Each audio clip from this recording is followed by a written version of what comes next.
folks. Welcome. Yeah, thanks for turning up, turning on, flicking to whatever you've done. Mbangwa Media here. And boy, has a lot happened in Cricket World Cup 2023. I just kind of gave myself some time to think about, well, this incident that I want to talk about, which is the timed out incident. And on a sort of broader scale, apart from the fact that it's historical, the first time that anybody has been timed out in an international game. It's happened before, of course, in domestic and first class games or list A and all the rest. Yeah, that's happened before. But in an international game, it's never happened before. And so it would be a good kind of quiz question for many when you're doing those trivia, I guess it will be called. So yeah, Angelo Mathews, and who was the umpire, and who was the non-striker, and who was the bowler, who was the captain. All of that will go on. It's not exactly what I'm addressing, right or wrong. This is the question, because many times when, according to the letter of the law, something is right, some will say this may be legal, but it's not necessarily correct, kosher, in the spirit.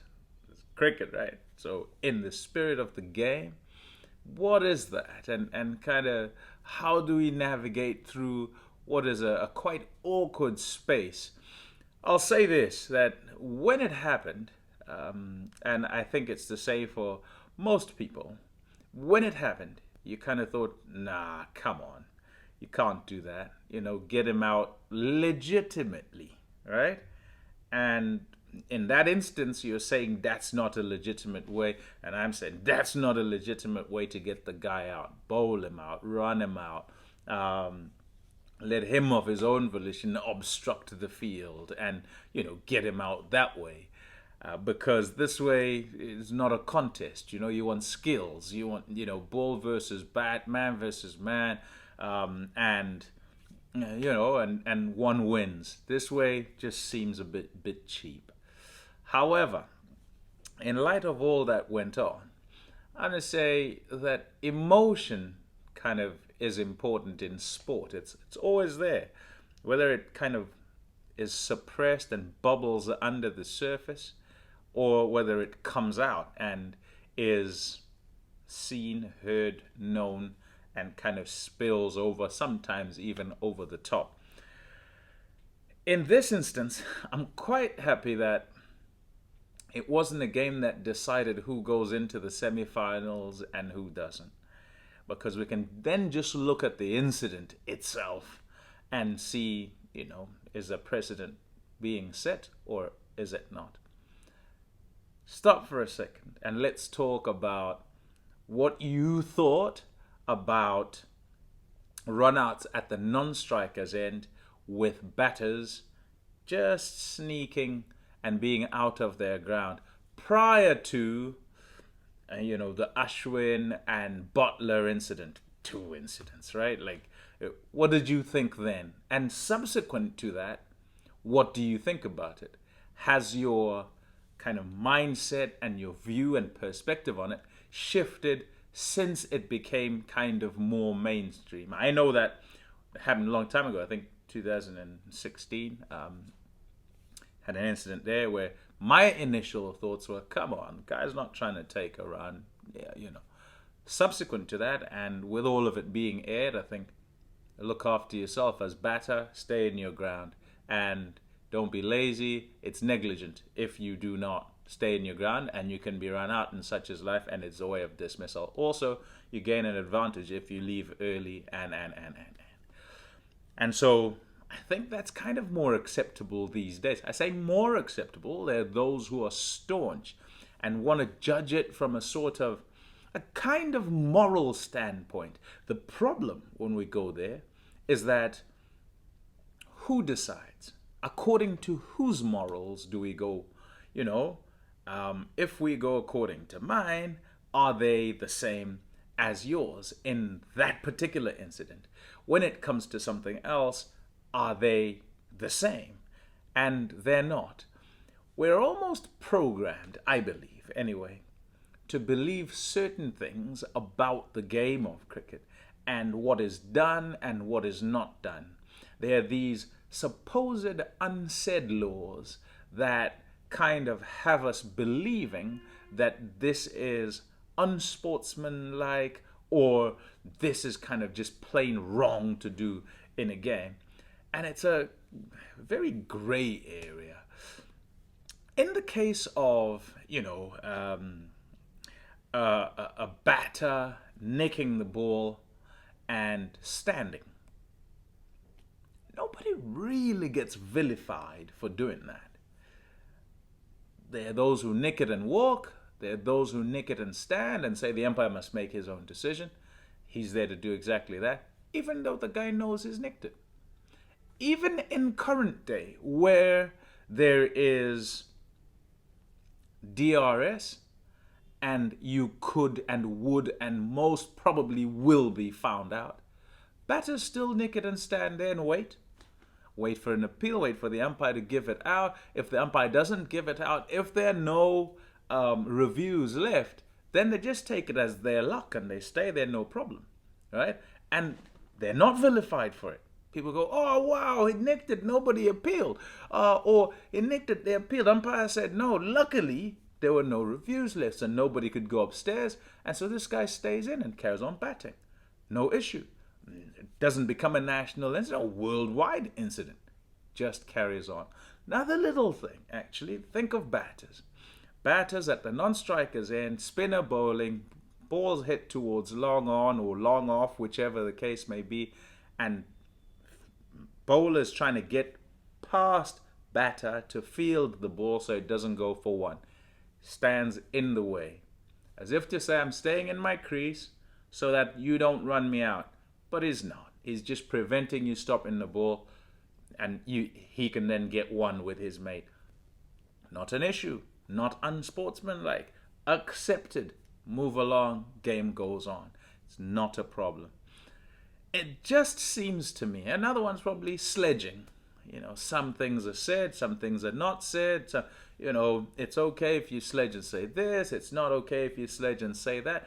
Who decides? I decide. But you're crossing the line. There's a line. Who's the arbiter? Who decides that this line is here and is not there and is not here? Difficult, isn't it? It's rather tough to decide on things like that. But these things exist in the game. That's why there's the outrage. The outrage of, oh, hold on. If you are bowler and batter breaks his helmet or little strap to the helmet before he takes guard, even though he's close to the time allocated to him for him to be ready to bat. No. That's not his fault. It's not incumbent on him. Actually, you shouldn't be appealing at all because you can see what's happened. I don't know. And again, I'll say, personally, because of the way I've been programmed, because of the way the game's gone on for years and years and years, I wouldn't appeal. However, can I fault the person who does appeal? Or do we look at the rules, the laws, the regulations, and say, what is it that is meant to be done? Is this not a teaching moment, perhaps? And subsequent to that game, think of how many times you saw in that Australia and Afghanistan game. Think of how many times you saw Adam Zampa make sure he gets down to the bottom of the ground there, of the stand at Wankhede to be ready to go on in case Maxwell, how good by the way, in case Maxwell has to come off, and he's got to be ready within the 2 minutes, right? That's the day after, right? And it kind of says something. And I'm saying, is it not a teaching moment? And though it might seem unsavory, though it might seem distasteful, though it might be a supposedly not the done thing in the kind of unwritten laws of the game, as if those exist, right? Because the spirit, for me, is seemingly the unwritten laws of the game. And in the end, I believe that the game has these written laws and regulations and then has the spirit. And depending on what happens, the spirit supersedes the laws, the regulations. Can we really exist in a space that is like that? Or will existing in a space that is accepted as like that have us making subjective judgments and therefore continually in argument and debate about what's right and what's wrong, rather than just going according to the laws? If we go according to the laws, then everything's fine, surely.